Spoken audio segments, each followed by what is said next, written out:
So what we're going to do now is we're going to bring up our guest of the evening, and then we'll get to some turnover tea with Sam. We'll throw Snacks right into the fire.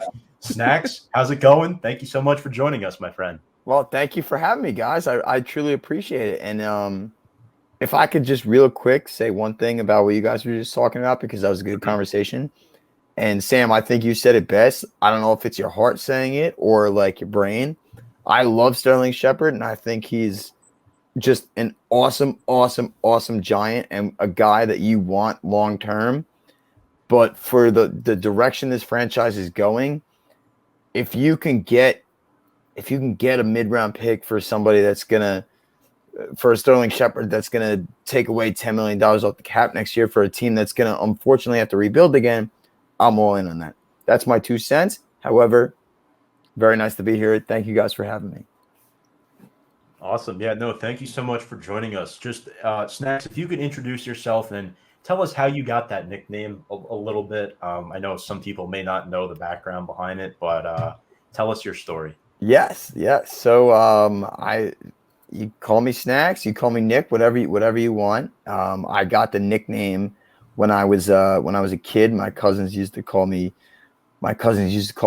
Nicky Snacks because I seemed to love like potato chips more than I loved like a filet mignon steak or anything like that. So I would just sit there. I would eat my Pringles, my Doritos, everything like that, and it kind of just turned out. I also always had like a thing of sweet tarts in my pocket. It was like my energy.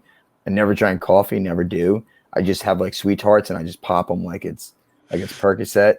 But so that's where that comes from. I co-host a fantasy football show on Big Dogs Gotta Eat, but more importantly, I talk Giants history with Justin Pennick, who is to me the biggest media star in New York Giants Twitter, I guess you could say. He's that good. Maybe that's biased and he helps me out a lot, but either way, we run a show called Bleeding Blue and we talk about Giants history. And contrary to what this team gives us now, we talk about the good times. So it's always fun doing that. And just kind of a regular, basic, redheaded North Jersey miserable bastard. So yeah, no, I've listened to quite a few episodes of your show, Bleeding Blue. That's a great listen. And I myself also happen to love Giants history. And I remember there was one episode you were talking about the 2 Super Bowl runs. It brought back so much memories for me. Like, I can remember a lot of those seasons probably better than what I had for breakfast most days. But with that being said, I think it's really great. And I also love getting to hear you talk about the other 2 defense-dominated Super Bowl teams with Bill Parcells and a certain guy you may or may not have heard of. His name is Bill Belichick. He was our defense coordinator. I don't know whatever came up. Yeah, I've heard of him. He turned out to be pretty successful, don't you think? But I've heard of him, Hank. Yeah. Let's talk a little bit about Bleeding Blue and Giants history. How did that all start out with your buddy Justin? He's also a good follow, by the way. I happen to agree with you guys. Yes. Justin's great. I'm not going to toot his horn too much because I don't want his ego being bigger than it already is. But so he started Bleeding Blue as like a passion project. I want to say 2018, and he was talking about like the Giants and the Yankees and just doing his podcast for excuse my language, shits and giggles and whatnot. He just wanted to. It was like a space for him to vent and whatnot. And then he, excuse me, he came to me and he's like, I want to rebrand Bleeding Blue. I was like, okay, that's really cool. How do you want to rebrand it? Like, what do you want to do? And he's like, I want to make it about Giants history because there's no Giants podcast that really dives into the history. And like Hank, you were saying, like the 86 Super Bowl, the 90 Super Bowl, I wasn't alive. He wasn't alive. But we get to go back, watch that, and then dissect it and then talk about it, which is just very, very cool to me. It makes me learn a lot more about the team that I so unfortunately love, and all of that put together. So Justin really, he rebranded the whole title of Bleeding Blue and made it in purely Giants history, and it's only an off-season product too. So as you said, you listened to it, but we don't do it in season. We only do it in the off season where everything is kind of light and whatnot. And then we really kick it into there. So how it started was, I guess, his origin of what he wanted to do, and then a complete rebrand of it all. That's pretty I cool. mean, Yeah, figuring it's in the off season, I feel like you got too much going on during the regular season to start thinking about other teams when we got to focus on this team in front of us, which kind of leads me to our next question. And you were listening to us kind of talk a little bit about the Rams game from this Sunday, and it was not our best game, a little bit rough to watch. But if you could find one positive out of this game, if just one glimmer of hope, what are you seeing from this Giants team? Okay, so this is a great question, and I kind of thought on it for a while.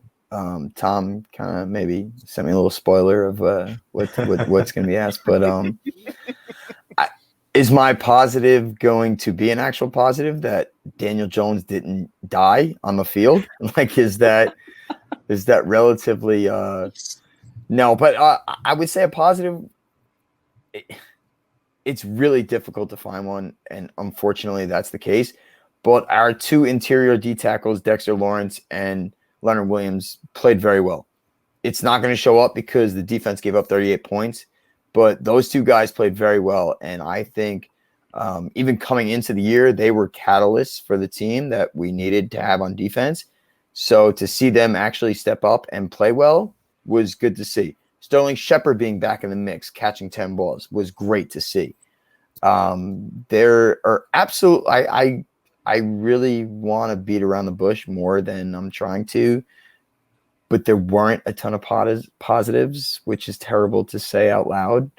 But I am confident. And Adoree Jackson too. We should talk about Adoree Jackson. I think he's been a very good ball player for the Giants all year. He got injured in preseason in August, and people kind of almost forgot about him, and especially forgot about him with James Bradbury, who we thought was going to be another all-pro cornerback again this year. But Adoree Jackson is starting to earn his money, and he's looking like a very good cornerback. So I think that's another positive with Dexter and Leo and Shepard all being productive and healthy. I'll go with that long-winded answer in trying to find a positive. I definitely agree with the Adoree Jackson point. Obviously, the Giants front-loaded a lot of that. That was one of the few contracts they front-loaded in the offseason. And one other thing about your show that I wanted to bring up before, because I didn't get to chime in just a minute ago. I came in around the end of that Jim Fossil era, and I've heard you guys talk about that as well. So I really enjoyed those moments where the 2000 Super Bowl season, 2002 was kind of like the beginning of the end. You had the meltdown in San Francisco, and then Tom Coughlin comes in, right? Unfortunately, that game was one of like the first games that I watched, but was not the first game, luckily, but they were hot. I still wonder to this day how far that team could have went if they didn't melt down. Not to bring back any sour. I feel like that's well, you already did, so it doesn't matter. I feel like that's one thing you shouldn't talk about as Giants fans is that game, and that's one like cardinal sin. You can't talk about that. But oh gosh, I'm trying to remember my next question now. Sam. Now the last thing I want to talk about last week's game, we have a little turnover tea. I know, Sam, you do a little segment on your show, The Girl Who Talks Sports, every week. It's called Tea Time. Bringing out some tea. What's the tea for this week? The tea this week has to do with how poorly we played in this game. So obviously this was not great. Fans were not happy. People started to leave second quarter. Like people were already starting to Sam, I'm sorry to interrupt real quick. I was at the game and people literally like mid second quarter were leaving. So yeah, it was obvious that everybody was upset, and that nice wave of boos came in, and it was, that's not really what you want to hear at your home stadium. You want to hear cheering and everything. But by the time the fourth quarter came around, less than half of the stadium was there. Boos had just ensued throughout the entire game, and it just was not a good look for us. and Leonard Williams had something to say. So I have his full quote here that I'll read off to you guys. So he said to the boos, "They do bother me, honestly. Obviously, we are in our own home stadium. I don't want to be hearing boos from our own fans. I understand that they have a right to be upset as well because they are coming to see us play good football on the field. We haven't been winning up to date, but at the same time, I don't like it." So Leonard Williams came out, said he doesn't like them booing, which I mean, obviously, but I know Joe Judge has come out and said that he says the fans pay for the right to boo. And I kind of feel on both sides, like, yeah, as a player, you don't want to hear your fans booing you, but also, you know, they're paying money to come see you, and if you're not playing good football, they're gonna boo. So that is our turnover tea for this week. Okay, well, and that's a great tea. And if you don't mind me saying, because I've been wanting to talk on this subject for kind of a couple of days now. Yeah, for sure. I'm not positive, and I'm sorry about this. I'm not positive where everybody's from. I'm from around here. In Jersey? From New York. New York, New Jersey? Yeah. Okay. Westchester, yeah. All right. Well, New Jersey is the greatest state of all 50. But anyway, so Okay. I like it. I'm not North Jersey. Listen. North Jersey, I like. It's a fact, not an opinion. But anyway, so Sam, like Leonard Williams, he played with the Jets for 4 years. Okay, so he was in this market. He was in this market, and now he's this. I guess this is what, third year, or he played a half a year and then a full year, and then now this year. You cannot get on that podium and say, "I don't like the fans booing," especially in this area, because that's going to make fans turn on you real quick. Because this fan base, this whole area pays a lot of money to go watch a product on the field that isn't good. So when you're one of the highest paid players in the NFL and you're not performing to what our standards are, which are high and as they should be, you cannot say that. You physically cannot say that. And it angers me so much because I sat in my seat. Look at me. I'm sunburned. I got it. I got everything. I sat there in the sun and I watched that pathetic, disgusting disgrace of a football game, and I booed my ass off. You cannot sit there and tell me that booing it should happen. No, you cannot. Too much money is being spent to watch this team underperform when we had expectations going in. It's unacceptable. It's an unacceptable thing to say. The easy answer is they have every right to boo, and I don't blame them. Boom. Yeah. That's it. All 100%. You have to say. Well, sorry to go on, but I'm glad Sam brought that up, because that Leonard Williams quote pissed me off so much. More so than getting thrashed on the football field. Do you know what I did when I went to the game the last time the Giants played the Rams? I may not have left early, but I stayed for all 4 quarters of that. And you know what I did? I booed the living shit out of everybody. And you deserve to. You deserve to boo. I was like saying everything in the book. I was that pissed and not happy, and for good reason, because that was a horrible team, and it's something that will just stick with me. And you know what? You're right. This is the New York market. New York fans expect the best, and you know what? They should. The Giants have won 2 Super Bowls in my lifetime. I'm 28 years old. I've seen 2 Super Bowls. For the last 12 years, it's been a disgrace. Mm-hmm. I'm absolutely going to boo. That's this market. That's what we do. The Yankees, Giancarlo Stanton could hit a home run every game for 40 games in a row. He could strike out 3 times in one game. He's going to get booed. Oh, that's what we do. Yankee games, I do the same thing. This market, Hank. You said it perfectly. This market expects greatness. And I'm sorry if that's it. It's not for everybody. It's not for every player. Mm-hmm. A lot of players have come here and failed in all sports, and I'm starting to like Leo saying that is like, okay, was this contract a great idea? I don't know. Yeah, we'll see. We'll see. Right? Yes, absolutely. One last question before we move on to the Carolina game. So this is the last of the bad here. The defense has struggled. These early season struggles, what do you attribute that to? Do you think it's adjusting to this new press man scheme? Because I think it's overlooked. A lot of people are saying the defense is bad, but for me, I think the defense is trying to get adjusted. You have a lot of players who are trying to learn the new schematics of Patrick Graham's scheme, and they also haven't had their 3rd and 4th round pick. Yep. So to me, you may have seen me like rant on Twitter about Patrick Graham. I call him a con artist. I'm sorry. Like I'm a very, I love it. I'm very aggressive when I get pissed and everything. But so my thing with that is, Tom, I'm not sure why they went away from what they were doing successfully last year. Too high safety. You know, you're up in the guy's face. I'm trying to like find the words to figure out why that all changed. They were a top 10 defense last year. And outside of, yes, losing Blake Martinez hurts. Absolutely. But they upgraded in the secondary. I think my biggest thing with the defense is they've all regressed, like marginally. James Bradbury was an all-pro last year.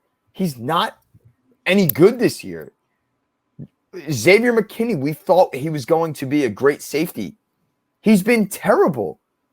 Logan Ryan had a great year last year. He's been terrible. So I think it has a lot to do with defensive regression. There's no pass rush at all, that's the most startling thing. And that's like kind of the barrier of where everything starts. You have a great secondary, awesome. But if you can't get to the quarterback in 10 seconds or less, like the Giants are doing, and they just let the quarterback roam free, your secondary is never going to be able to cover a guy for that long. So I think scheme-wise, it has not been good. I feel like Patrick Graham has not adjusted to maybe the deficiencies in the players that he has on the team right now. And then I also think it's just guys not stepping up to the barrel that they did last year. Leonard Williams had 11 sacks last year. He's got what? 2? You know, we have no edge rush. We have nothing. It's almost mind-boggling to me that they keep rolling out the same scheme, the same everything every single week and expecting it to work. And it just won't. Mm-hmm. I'm insane. I'm a psycho. But even I know doing the same thing over and over and over and expecting a different result is the definition of insanity. And that's exactly what they've done the first 6 games. So yes, it blows my mind. To answer your question, Tom, I think it's a little bit of everything. It's like, why even wake up on Sunday mornings anymore? Yeah, Steve, exactly. Yeah, right. We have a comment here. Steve agrees with you. Snacks read my mind. We have completely done a 180 from last year defensively. Yeah. Yeah, and Steve, yeah, for sure. We were so proud to call Patrick Graham our defense coordinator last year, and we're like, okay, if something's going wrong, he could fix it. He can make an adjustment. He hasn't made an adjustment all year. That's what's blowing my mind. I don't get it. Mm-hmm. You're getting torched. Am I crazy for thinking that? No, disguise blitzes in a better way. Right? Yes, exactly. Disguise blitzes in a different way because you can't get to the pass. You can't get to the quarterback. So disguise a blitz in a different way. Bring Jabril. Why is Jabril not on the field? He can rush the passer. Use him like Jamal Adams does in Seattle. I don't get it. I don't get it. And it angers me. Yeah. So more positivity heading into this weekend. Yes. Snacks, I imagine you'll be at the game against Carolina on Sunday. 1-5 against 3-3, but they've lost 3 in a row. And this is Sam Darnold's return to MetLife Stadium. First time since leaving the Jets. And you know, last time the Giants played the Panthers, you had the Josh Norman OBJ feud. You had Graham Gano, who's now on our side, who kicked the game-winning 63-yarder. There's a lot of storylines. There's a lot of storylines in this game. Sam, Hank, and I were talking about it on our weekly call last night, and the Giants haven't beaten the Panthers since 2012. That was Thursday Night Football. Yeah. No, I mean there's a lot of storylines. Sam, are there any storylines that strike you in this game? Because I mean, Daniel Jones, obviously, he grew up a Panthers fan. Yeah. James Bradbury is a former Panther. Well, to me, Dave Gettleman managed this Carolina Panther team to a Super Bowl, and I think that's a huge storyline. And when you think about it on the surface, Dave Gettleman, he's like a dead man walking. I don't even know why he's still employed. Everybody knows he's going to be fired. So it's a matter of when, not if. Mhm. But I feel like that's kind of a cool thing where he ruined one franchise and then ruined another, and they're both going to play together when they're both at their absolute worst. Now, Sam Darnold, I'll say this. He's got great hair. He does. He does have great hair. Got great hair. The color of it is gorgeous. That's a non-biased opinion too, by the way. But no, it's true. Tom, you're right. Like James Bradbury is probably going to be lining up against, you would think, DJ Moore. I would suspect. Yeah, who's been the leading guy. You would think, and we may get to predictions later, but I'm going to say right now, I think the Giants win on Sunday. I don't know why. They're going to be beaten, battered, bruised, but I don't think the Panthers are any good at all.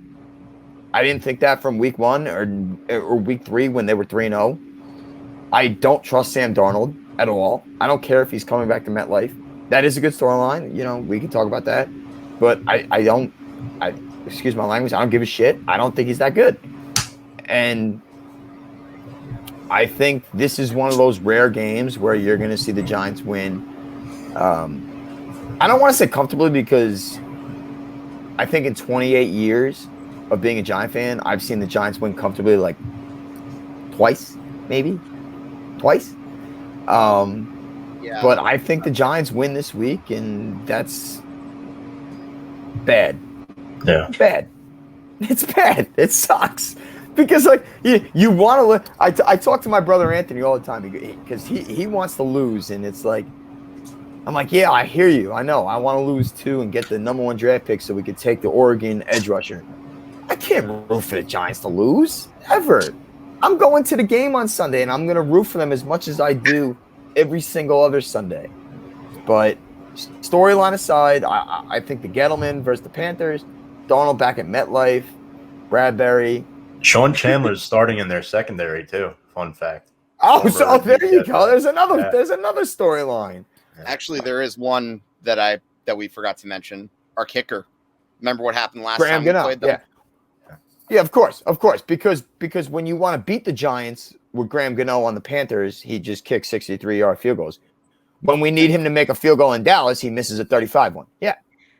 It's about right. Yeah. It's just the Giant curse then. It's just that big blue curse. Sam, it's unbelievable. It's unbelievable. Sam, anything we're missing here? Any storylines? I think that we hit them all. The one that I was going to bring up is what Snack said, which was the Dave Gettleman storyline because of the fact that he came from Carolina and has brought all these people with him. Like there's so many. I mean, he is the nucleus of this. That's why we have so many, apart from Sam Darnold returning to MetLife. But yeah, I think that we really hit all of these storylines, and it's going to be an interesting game. I think that there's going to be some emotions, some tensions, perhaps. Yeah. It's going to be like people are going to expect like the Giants just to lose, but I do think that it's going to be a lot closer than people are expecting. Yeah, and I'm with you. Like Vegas has it at -3 for Panthers, which is it's telling, but I truly think this is just one of those games where like the Giants go out and win 2-5, and then then you go Monday night against the Chiefs, and you're probably going to play them well, and then everybody thinks all is okay. So I don't know. Maybe that's just optimistic Snacks talking, or it's just stupidity Snacks talking. But another thing too, and this kind of wasn't really touched upon yet. Joe Judge and Matt Rule, those two head coaches going at it. They have some history. So that's a great storyline that we didn't talk about, Tom. Yeah. Great one, because I'm also talking way too much. I'm sorry, guys. Please interrupt me anytime. Good. Matt Rule was the coach I wanted after we fired Shermer. Me too. I wanted Matt Rule. I wanted him bad. Like real so bad. Close. We were so close. So close. I did too. I just couldn't necessarily justify matching Carolina's contract. No, the contract Carolina offered him was ridiculous. Yes. Yeah, it absolutely was. But he has always said in like past interviews when he was with Baylor, it's like the Giants are my dream job. I wanted to be Bill Parcells. This guy was born to be the New York Giants head coach. He was born to be it. And there's no salary cap for a coach. And that's kind of what bugs me a little bit, because the Panthers in year 2 of Matt Rule, granted, yes, they've lost 3 in a row now, but their future looks a lot brighter than the Giants does right now. Does it not? That's what he does, though. Look at his college track record. Yes, he's a program builder. Yes, Hank. 2 years later, they're in bowl games. Same thing with Baylor, and that's looking like it's translating into the NFL, and that was precisely the reason why I wanted Matt Rule as well. Correct. Yeah, I was all in on Rule, and to your point, Hank, like the contract was absolutely ridiculous. I get it, but if you want to coach that bad, you pay for him. It doesn't count against the salary cap. Okay, like if you want him, go get him. Clearly, Mara did not want to pay for that. Which, on a business perspective, yeah, sure, I get it. But you hired a special teams coach from New England that had no prior experience in any head coaching role. And I was the first proponent of Joe Judge being the savior of the Giants. And he's not been good. Matt Rule at least showed you at Temple, at Baylor, he could build something. He was a leader of men.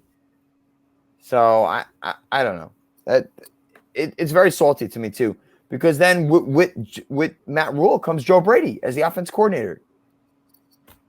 I don't know. And here's the thing. College coaches don't always necessarily translate into the NFL, but Matt Rule's different. That's a trend. Yeah, right. No. And I'm sorry, finish real quick. College coaches usually don't. Yeah. They usually don't. Matt Rule is different. He's a builder. He's a relationship. He's a program builder. But yeah, no. You're right. And listen, I agree with you. And you know what? I'm not entirely off the Joe Judge train yet. I still think he has a chance to redeem himself.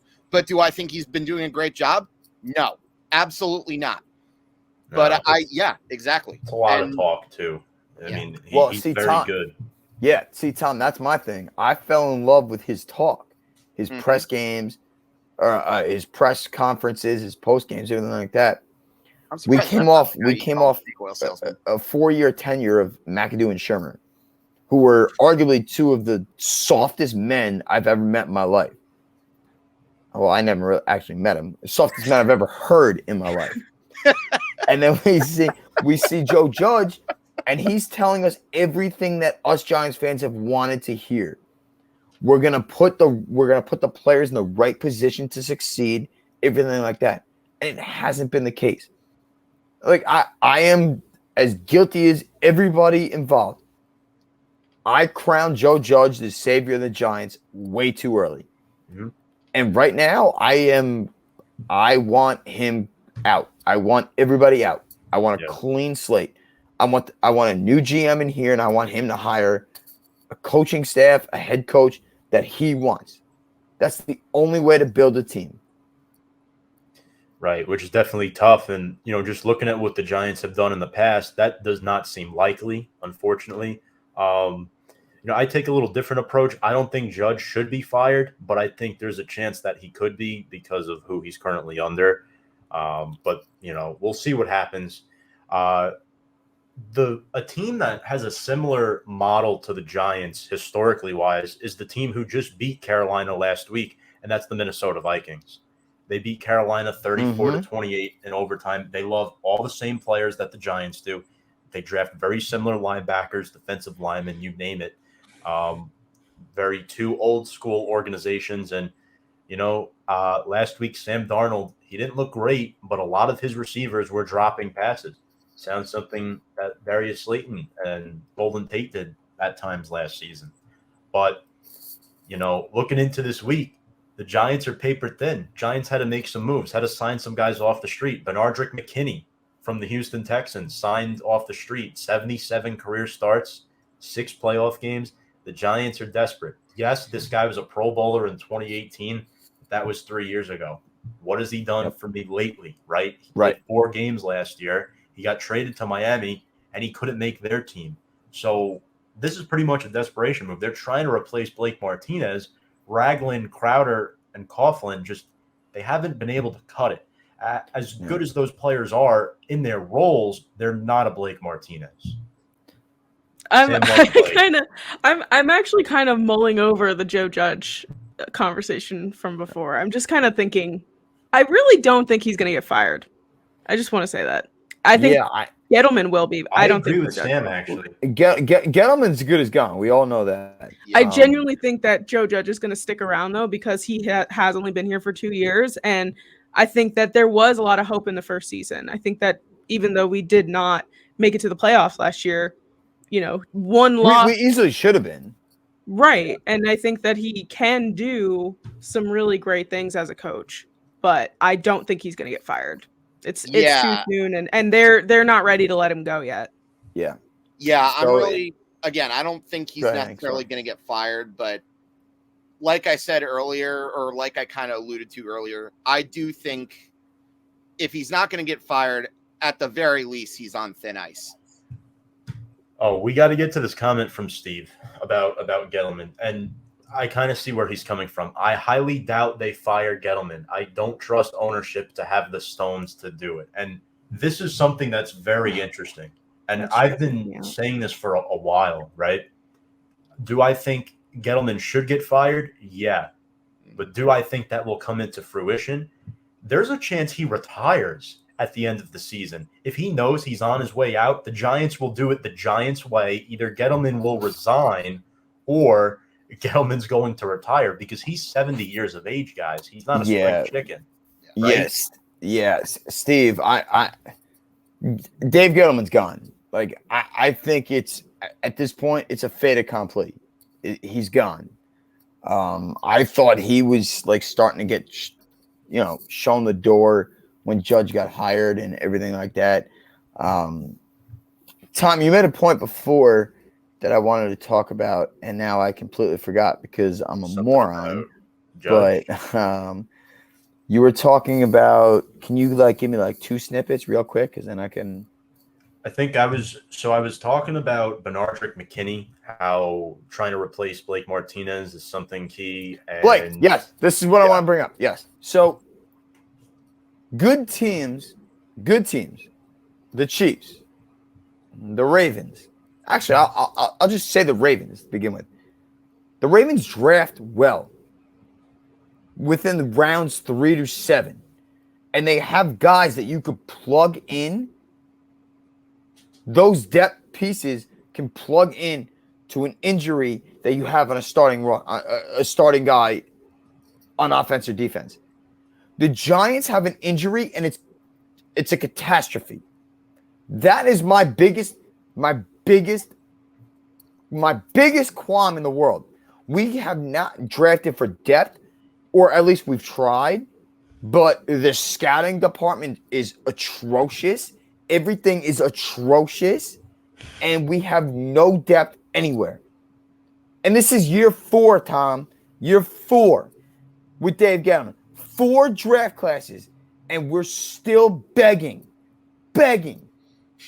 for something resembling of competency on the offensive line, in the secondary, as a linebacker.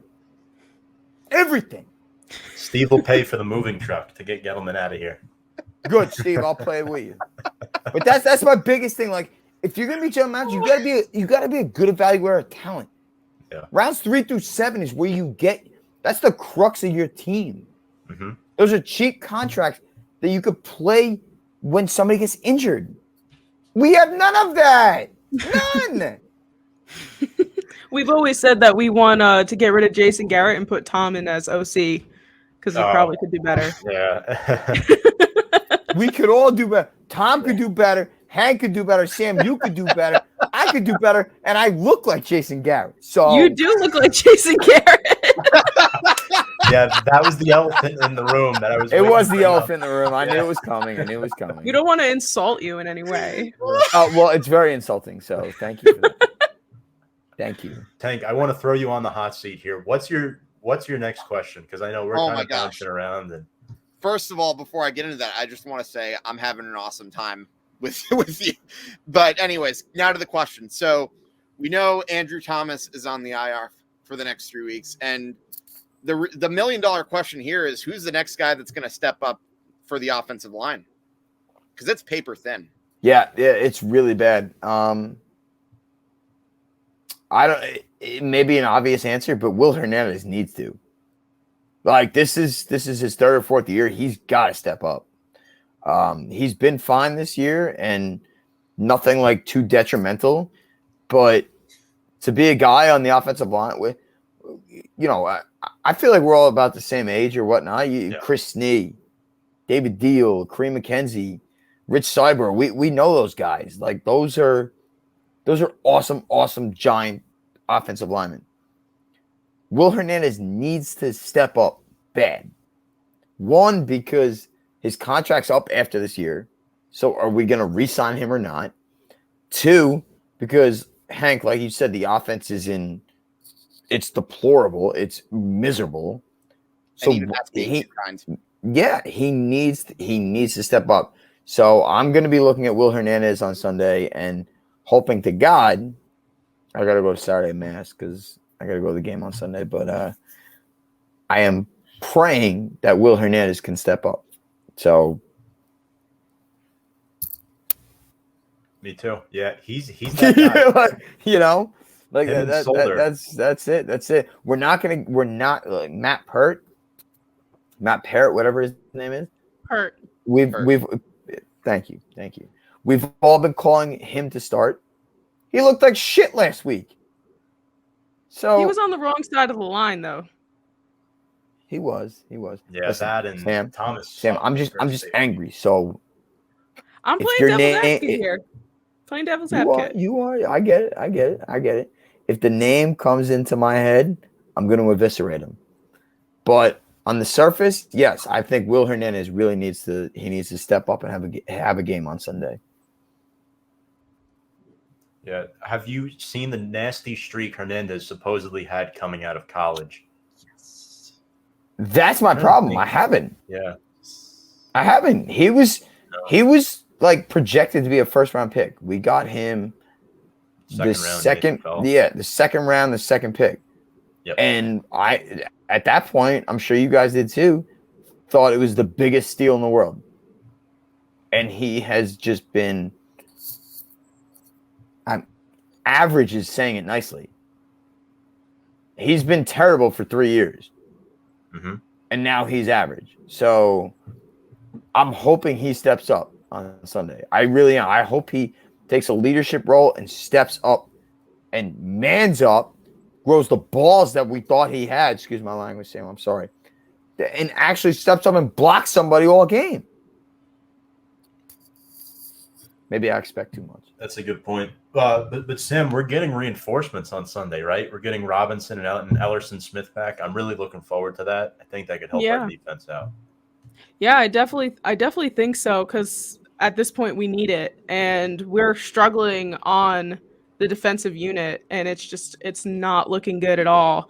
But Snacks, if you could bring some sort of maybe hope to us here about Aaron Robinson and Ellerson Smith, do you think that they can bring anything to the table that makes us better? Yeah, I think both make us better. I love the Ellerson Smith pick. I thought he was a very underrated pass rusher in the draft, and getting him in, I think, Tom, tell me I'm wrong, the 4th round. And I always liked his motor. I think he went to Minnesota, and as somebody who bets on college football games, I kind of watched it a little bit. Or Iowa, yeah. Ellerson went to Northern Iowa. But Ellerson Smith is somebody that I think can actually truly help this team, just from fuel level. Like, he's going to go out there and he's going to give you 110%, Sam. You know what I mean?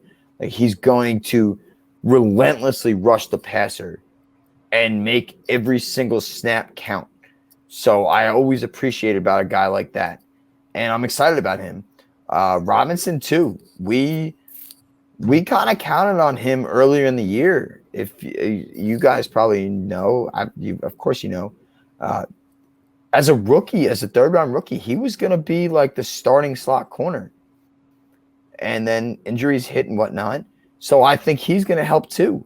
And I also think he could be, if he plays a good game this week and next week, he could possibly be a catalyst of a Jabril Peppers trade, which I know not many Giants fans want to hear, but if you can get the third or fourth for Jabril, you got to do it.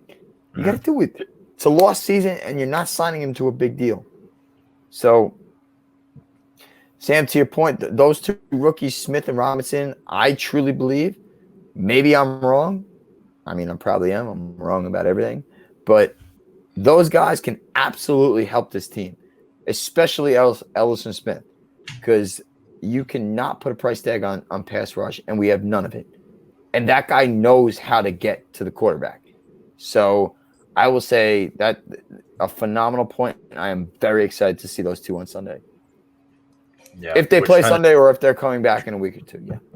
They'll probably sprinkle them in, I'd imagine. Ellerson will I would think so, yeah. Kind of get their feet right? wet and stuff, right? Yeah. Yep. Yeah. But that kind of brings us into our keys of the game. And each of us want to go over one key to the game. Snacks, we'll start with you. What would you say is your key of the game for the Giants? What's one thing they must do in order to beat Carolina on Sunday, a team that doesn't have their star running back in Christian McCaffrey? Yep. So Carolina's defensive line is relentless. And just from an outsider's perspective, they are really good at defensive line. My key is I know the offensive line is beaten, battered, bruised, everything, but they need to hold Daniel Jones up. Because if Daniel Jones has enough time, he's going to pick apart that secondary, which is not good. Stephen Gilmore is there this week. It does not matter. That is not a good secondary. That is not a good defense outside that defensive line. So my biggest key, and I will pray for it on Saturday night, the Giants' offensive line needs to give him time. Needs to. You're not going to have Tony. You're not going to have Galladay. You might not have Shepard. He popped up on the injury report this week. I still think you could win controlling the field, controlling drives, but you need to control that Carolina defensive line, and that's my biggest key. Yeah, definitely. Brian Burns, Hassan Reddick, a couple of good edge rushes. It's crazy. Yeah. Sam, what's your key? Do you have anything in particular that stands out to you? Well, I was going to say that protecting Daniel Jones was going to be the most important thing. But to add to that, I'll say that protecting Daniel Jones is important, but then Daniel Jones also making sure he doesn't turn over the ball is also very important. We don't want a repeat of Sunday. We don't want to see that again because the Rams can do what we can't, and that was take a turnover and put points on the board, which for some reason we can't do. They scored like 14 points off Daniel's interceptions. I'm sorry, Sam. Right. Yeah, you're 100% right. Yeah. So I would say definitely keeping the turnovers to a minimum, and that correlates directly with the offensive line because I think that when Daniel Jones gets pressured, he freaks out and just tosses it or loses control of the ball, and that's how the turnovers happen. So he has to get protected in order for that to happen. Amen. Preach. Hank, All what right. do you got? I think I know what's coming here, but shoot know anyway. what? I'm gonna spare you the big dramatic thing. Get off the field in third down. There it is. You want to know one silver lining about that? That's Rams it. Hank, that's a good one. That's a good one. Do you want to know one of my silver linings about that game? The Giants did well still stopping breathing? the Rams on third down. But the bad news is they couldn't stop the Rams on first and second down most of the game. Very true. Very true. Couldn't stop Hank. We couldn't stop a nosebleed. So yeah. Also true. But you're right. If we can get off hold on, can I real quick because I know you're gonna keep going on this. Third down is huge. That is a great point. To get off the field on third down changes everything. It changes the complexion of a game. Mm-hmm. Yes. Whether you're punting from wherever you are, you get off the field at that point, it changes so much. That's what I say every single week, actually. Yeah, Hank makes a routine to make sure that I know. I watched last week, and I know. So I think pressuring Sam Darnold is also going to be key, kind of alluding to that. I think the Panthers O-line last week, they give up 4 sacks to the Vikings. Yeah, a lot. Yep. A pass rush that's not necessarily great. Granted, they do have Dalvin Tomlinson there, but the one that got away. But, I don't want to talk about Dalvin Thompson. I think pressuring Sam Darnold is He's like key. my favorite player of like the last 20 years. Yeah. Because you were going to say something that I was going to say, and now you're going to say it. So love it. He stops the run very well, but you're not going to throw 11 to 13 million a year at a defensive tackle, especially in the financial climate of an offseason where, the salary cap is much lower. And the Giants thought there was promise last season. They had a team they thought that could win coming into this season. So what are they going to do? They're going to go out and they're going to spend a little bit because they only had 6 draft picks this year. So it's kind of a thing that they had to do. And unfortunately, Tomlinson was a casualty to that. And people are arguing, well, Leonard Williams' play has declined with Tomlinson. But if Williams wasn't here, there's a good chance we'd be saying the exact same thing about Dalvin Tomlinson. His play has declined without Leonard Williams. Those two guys both fed off each other. At least that's the way I look at it. Was that the direction you were heading at with that? Snacks? No, it's 100% right. Yeah. Yeah. I mean, you hit every nail on the head just with that. If you follow me on Twitter back in the day and in the offseason, you will know I was as big of a Dalvin Tomlinson fan as anybody in the world. I loved him. I thought he's one of those guys you want to build around. You want him on your team. But I get it. I get the direction they went in and what they did in the offseason and how they saw it then. And we've seen it happen since the turn of the century. But I won't get into that. Let's move into players to watch. I want everybody to give one player from each team that you think is a player to watch. And Snacks, as the guest, we'll start with you again. Give us a player to watch from Carolina and then the Giants and then why. So maybe it's biased because he's on my fantasy team. Oh. And I think he's going to be opposite of DJ Moore and everything. Robbie Anderson. I think Robbie Anderson is going to have a nice game. And people forget he's coming back to MetLife too. Mm-hmm. He was a Jet for many years. It's another one. So I'm going to take Robbie Anderson. And then for the Giants, I will say if Sterling plays, I know he popped up on the injury report this today. Mm-hmm. But if Shepard plays, I think Sterling's going to have a huge game. They're going to be throwing it, and Sterling Shepard is as classy and good of a receiver as the Giants have had since Amani Toomer. Like consistently and just what he brings and everything like that. So I'm gonna go 2 receivers. I'm gonna go Robbie Anderson, and then I'm gonna go Sterling Shepard. I like it. Sterling Shepard also has caught a pass in 58 consecutive games. Look at that. Fun fact. Yeah. I didn't realize he was that consistent. I actually just saw that. He's really good. Yeah. Like I knew he was really good. good. But, like I didn't realize that streak was that long. It's crazy. It's kind of gone under the radar. I feel like it has absolutely, yeah. But he's like the real deal, Sterling Shepard. He's really good. Another receiver we're without is CJ Board, who's out for the year with a broken arm. So that's going to hurt the special teams returning. That's another big blow to this team. But who won? Rains and pours, Tom. Yeah, that's usually how it happens with this team. We talked about the field at MetLife earlier on, but who wants to go next? Hank? All right, I feel like we're in a classroom. I don't know, just for the fun of it. So for players to watch, I'm going to say Sam Darnold because, I mean, look, I know Snack said earlier that he wasn't that great. I think he's got talent. It's just the problem was I don't think he's always had the supporting cast. I mean, look what he's been without Christian McCaffrey and look how the Panthers have been. It's been tough, but I do think he has some flashes where he can be great. And I do think he's a guy to watch out for. And you know what? Going back to MetLife Stadium, I'm sure that's going to bring some extra motivation for him. So, you know what? I definitely can see Sam Darnold being a player to watch for sure.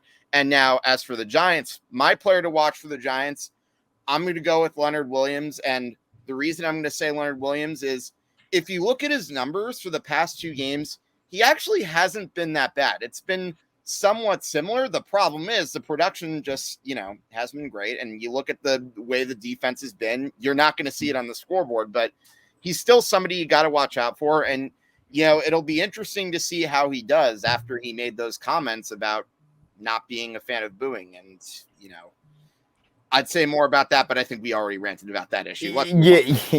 Yeah. For the Panthers, I'm gonna have to go with Chuba Hubbard, filling in for Christian McCaffrey. I know obviously they're big shoes to fill, but their run game is still very strong, and he proved that last week, scoring a touchdown. I think that he played very well, and I think that with McCaffrey gone, it's run game is something that you're not expecting to be as good, which it obviously won't be as good as McCaffrey, but he's not a bad player, and he's a really solid rookie running back, and I think that he's definitely going to be someone for us to look out for. And on the Giants side of things, I was going to say Leonard Williams, but because Hank said it, I will go with Matt Pert because I like Matt Pert. I've always liked Matt Pert. I know that before I was a host on this show, I was a guest, and I used to sing Matt Pert's praises, especially in the off season. So I'm going to go with him, and I know he's going to be, kind of adapting to a new role, but he is a hardworking guy, and he has come out in his comments that he has said is that I've been ready, and I'm ready to do this, and I'm ready to fill this role. So I have a lot of faith in Matt Pert, and I would love to see how he transitions into his new role on the line. Amen. Yeah. That's a good that's a good call. Matt Pert being like one of the guys you want to watch. Amen. Yeah. I like that. Yeah, he'll be starting. Yeah. So for me, it's interesting, Hank. One thing you didn't mention about Darnold: 5 rushing touchdowns this season. That guy can move on his legs. True. He led the league at one point. He's got great hair, guys. It's the hair, yeah. Yeah, it's the red hair. He does have very miraculous hair. Yeah. That's I think he's still either him or Lamar Jackson. I'm not so sure. It has to be one of those two. I don't know, maybe. No, not even quarterbacks. He led the league in rushing touchdowns. Yeah, true fact. Over everyone. Yeah, that's so that's I don't know. He might still hold that. He might still hold that. Yeah. I think he lost the title last week, but yeah, he's right there. Oh, gotcha. Yeah. For the Giants, I'm gonna take Daniel Jones. Coming off his worst career game turnover-wise, first career start against the Panthers, hometown favorite team growing up. I think he's not going to have his full plethora of weapons. It's going to be, assuming they play, a lot of Sterling Shepard, a lot of Evan Ingram, who are probably the two that are most likely to play out of that injured bunch. And then you're probably getting Slayton back this week too, who we haven't mentioned once on this show tonight. And the Giants protected David Sills on the practice squad today. So there's a chance Sills gets called up on Sunday to be wide receiver 5 behind Shepard, Slayton, Pettis, Johnson, Colin Johnson. And then Sills is probably wide receiver 5. So I think Jones and Sills had some good chemistry in the offseason. Sills and Jones pretty much traveled everywhere that they went. So I think Jones maybe, I'm not saying Sills is the next Victor Cruz or anything, but I think this guy deserves a shot. And the Giants may finally give him one if they elevate him this week. So that's my player to watch for the Giants, Daniel Jones. And then for Carolina, it's Hassan Reddick, a guy I really wanted the Giants. I was hoping I'd get out of this podcast without hearing his name. 6.5 sacks on the season. Last week had 8 tackles and reunited with Matt Rule, who he played under at Temple. Shout out Hank for that. And this is the guy. He spent 4 years with the Cardinals. He mauled us last year. 5 sacks. So those are my 2.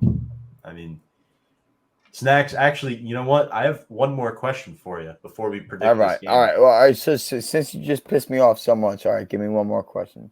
If there's one player you could steal from the Carolina Panthers, who would it be and why? Oh, that's a great question. Wow. See, here's my problem. It would be somebody on the defensive line. One of those edge rushers. Hassan Reddick at $6 million. I know that. but I would take one of those defensive linemen that rushes the passer. That's what I would take. Yeah. Yeah, I would take either Brian Burns, Hassan Reddick. Burns. That's it. Yes. Yeah. Yes. Or Sorry. Derek Brown, hog up the middle. So No, Burns. 100%. I would take one of those three. I mean, we can't stop the run either. That's another thing too. Yeah, that's a good point. Yeah, can't do that. Yeah, but we also can't do anything. So this is true. Also, Shaq Thompson didn't practice today. Not that means much, but that's a good linebacker for them. But hey, I'm not kidding when I say the Giants are going to win on Sunday. They're going to win. Well, let's get your game prediction. Do you have a final score prediction for us? I do. Yes, I've thought about it before I came on, and I've thought about it even in here. I think the Giants win 27-24. Okay, like that. It's not biased. It's not biased. I just don't think Carolina is that good at all. Yeah, me neither. I don't think the Panthers are a good team either. But right, yeah. That's just me. I don't think they are. Sam, who do you got? I will not be picking the Giants to win this week. I think that the Panthers have been on a low, and they are going to take this game as their up and up. I think that they are going to take this as the one that projects them back into where they were week 1. So I am going to go that the Panthers are going to win this game, but it is going to be close. I'm doing 21-17 Panthers. It's mostly the injuries. If we had a lot more people on our roster, I would consider picking the Giants. I would definitely think that this is a winnable game, but the injuries are pushing me in the opposite direction. But hopefully it's not as much of a bloodbath as it was from this weekend. I think that's fair. Hank, can you do me one favor, Hank? What's that? I see that Mariano jersey in the back. Yes, it is. When the Giants win, I want you to screen record our show tonight. And I want you to make sure everybody knows that I picked the Giants to win. You got it. Thank you, Hank. Appreciate it. You got it. Sam, I'm just I'd love busting to your be chops. wrong. I'd love to be wrong. I say it every time I go against the Giants. I want to be wrong. I want to be wrong in every sense of the word. I but hear you. Realistically, I just don't know if we have all the pieces to win this game. You're not wrong at all. One of my favorite mantras is I would rather be wrong and happy with the result than right and very upset and angry. Amen. That's one of my favorite mantras that I use. That's like Sam's mantra right now. It's like all of us. Yes, we want to be wrong, but be happy with the result. Yeah. In any event, let's get to my prediction. I tried. I'm sorry, Snacks. I really, really, really, really, really tried to go with the Giants, but you should be thanking me though, because usually when I pick the Giants, they lose. So you know what? Let reverse jinx work in my favor. I'm gonna say 24-21 Carolina. I'm sorry. I'm just so used to this team breaking my heart. But again, Snacks, hear me out. You should be thanking me based on my track record picking the Giants. I should be. This is going to be very interesting because I could potentially tie this up, or I could put it in Carolina's favor. So here's how I feel about this. McCaffrey's out, right? Robbie Anderson has not been playing too great this season. DJ Moore, there's a chance he gets blanketed against James Bradbury. And the Giants, while yes, they're without a lot of weapons, before the season began, I originally picked the Giants to win this game on paper. While the Giants are without their weapons, I'm going to stick with that projection. And I think the Giants are going to win this game by a final score of 23-20. I think Gano does what he did to the Giants to the Panthers 3 years later, kicks a game-winning field goal. Snacks explodes out of his seat with Justin Pennick at the end of the game saying, Giants, baby, give me the money. Give me the money. 23-20 final score. Give it all to me. The New York Football Giants will win this football game on Sunday, in my opinion. But This has been an ultra fun segment here tonight. But Snacks, now we're gonna wrap up the show. Anything you want to add here before we let you go tonight? It's definitely been a lot of fun, and we do appreciate your time hopping on this podcast with us. Yeah, I will say first and foremost that I am fully appreciative of you guys having me on. I love you guys' show. I listened in the past. Everything that comes out of your guys' mouth, besides Hank's, is great. Oh, jeez. I'm kidding. But no, I genuinely appreciate you having me on. Let me vent a little bit, and it's a great opportunity for me. And I'm glad that we all got to kind of spew some, some anger and some everything like that. So thank you very much. There's nothing more after that I have to say at all. I just truly appreciate being on here, and you guys keep killing it. That's really it. I am genuinely thankful to be on here. So thank you. No problem. Awesome. Anytime. And of course, we'll check out your show, Bleeding Blue, if that starts up again in the off season as well. Make sure to go check Snacks out there. And Snacks, really appreciate you coming on. And let's go Big Blue. Have a good time on Sunday. Thank you so much. Let's go Big Blue. Sunday's gonna be a doozy. Let's go. Thanks, Snacks. Thank you, guys. Thank you. Appreciate it. That was Nicky Snacks from North Jersey. Really appreciate him coming on. Sam, Hank, any final thoughts here before we close out the show here tonight? Snacks, all I'm going to say is this one more thing. If I ever run into you at a Giants game and you get that prediction right, I'm getting us around. That's all I'm going to say. But in any event, I had a lot of fun. This was one of the more fun times I've had since you brought me on board here for Big Blue Avenue. That was great. Snacks, you were awesome. Keep killing it with Pennick. Yeah, this was great. This was super great. And I mean, I hope Hank and I are wrong. I hope that the Giants end up doing what they got to do on Sunday. And hopefully there's nobody else that gets injured and ruins our day even more. Yeah, I definitely agree. And Steve has a comment. Great show, guys, and Sam. Appreciate that. Yeah, look, Steve's been a great supporter of our show, dominating the comment section yet again. Appreciate you, Steve. Appreciate everybody. Mr. Rothschild commenting as well. We haven't seen David in a while, but on the other side of the pond, in a while either.